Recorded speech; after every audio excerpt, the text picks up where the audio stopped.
Picture two people signing the same contract. One of them reads every clause before putting pen to paper. The other is told, "Don't worry about the details. This is just what love looks like." Now guess which one that contract actually protects. This is Robbin, and this is The Honest Ledger, the channel that reads the fine print nobody hands you. And today we're opening the book on what marriage actually costs a man, line by line, the way it really works, not the way anyone assumes it works. Imagine for a second that the numbers ran the other way. Imagine a system where, on average, men walked away from a divorce, keeping the house, the kids on a school week schedule, and a monthly check from their ex-wife, and this was simply understood quietly as how it works. If that were the reality, it would be the single loudest political issue in the country. There would be task forces. There would be legislation within a year. The fact that the reverse has been true for decades and barely gets a mention tells you everything about which side of this contract gets read closely and which side gets told to trust the process. Before we go further, this isn't about blaming the women in your life. Most women don't design family court, and most don't weaponize it. This is about a system and a set of incentives that exist whether any one person intends to use them or not. If you understand the system, you can navigate it. If you don't, it navigates you. So let's open the ledger and go through what's actually written in it, entry by entry. The first entry is this: you're statistically the visitor, not the parent.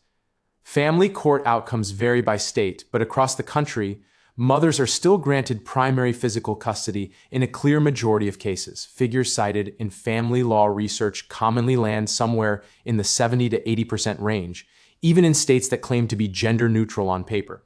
The default isn't written into the law anymore. It's written into the assumptions of the people applying it. Here's what this costs him, not just time. It costs him the ordinary, boring, invisible parenting, the Tuesday pickups, the homework at the kitchen table, the being there, that turns into visitation scheduled around someone else's calendar. He doesn't stop being a father. He gets rescheduled into one. Years of showing up on one side of the ledger, every other weekend on the other. The second entry, your paycheck doesn't stop being marital property just because the marriage did. Child support formulas exist for a real reason. Kids need to be provided for regardless of who has custody. But alimony calculations in a lot of states still factor in the lifestyle maintained during the marriage, which means a man's income can be tied to a household he no longer lives in for years after the relationship ends. This isn't a fringe outcome. It's a standard calculation in long-term marriages. What this costs him is the thing he built his income to protect. A stable, provided-for family becomes the exact thing used to calculate what he owes after that family no longer exists as a household he's part of. The third entry, the house you paid for, isn't automatically the house you keep. Equitable distribution doesn't mean equal, and it doesn't mean whoever paid the down payment. Courts split marital assets based on a range of factors, and in practice, the parent with primary custody, and we already know who that tends to be, is often awarded the marital home so the kids aren't displaced. Reasonable on its face. Except it means the person less likely to be the primary custodian is also less likely to keep the largest asset he helped build. The fourth entry. Your legal defense is optional. Hers may not be. In some jurisdictions, the higher-earning spouse can be ordered to pay the legal fees of the lower-earning spouse, meaning a man can end up financing the case being built against him. That's not a rare technicality. It's a standard motion. So look at the ledger again. He's not just fighting for time with his kids and a fair split of what he built. In some cases, he's paying for both sides of the fight. The fifth entry is quieter, but it's real. He seemed fine gets used against him. The same stoicism that made him a stable partner, not reactive, not dramatic, handling things calmly, can read in a courtroom as uninvolved or detached, especially against a narrative of emotional distress on the other side. The exact trait that made him easy to live with can make him easy to paint as absent. And the sixth entry is the one underneath all the others. Nobody told him any of this before he signed. Not that the system is what it is. Systems are what they are, and arguing with gravity doesn't change it. But that most men walk into marriage with zero information about what the legal and financial exposure actually looks like if it ends. Nobody hands him this ledger at the wedding. He finds out during the divorce, which is the single worst possible time to be learning it.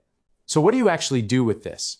Not avoid marriage, that's not the point, and a life with no partnership, no family, no one in your corner isn't a win either. The point is, know the contract before you sign it. That means a prenup isn't an insult to the relationship. It's the adult version of reading the terms. It means understanding your state's actual custody and support statutes, not the version you assume based on movies. It means building a marriage where financial transparency and shared decision-making happen before there's a reason to need them.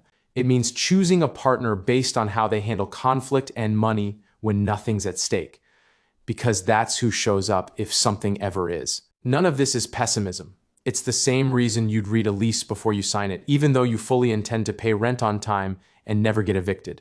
Understanding the downside isn't betting on it. It's how you make sure you never have to find out about it the hard way.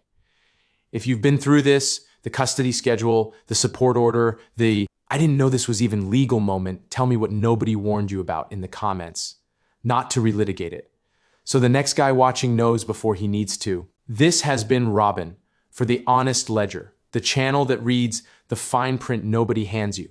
Subscribe if you'd rather know now than find out later.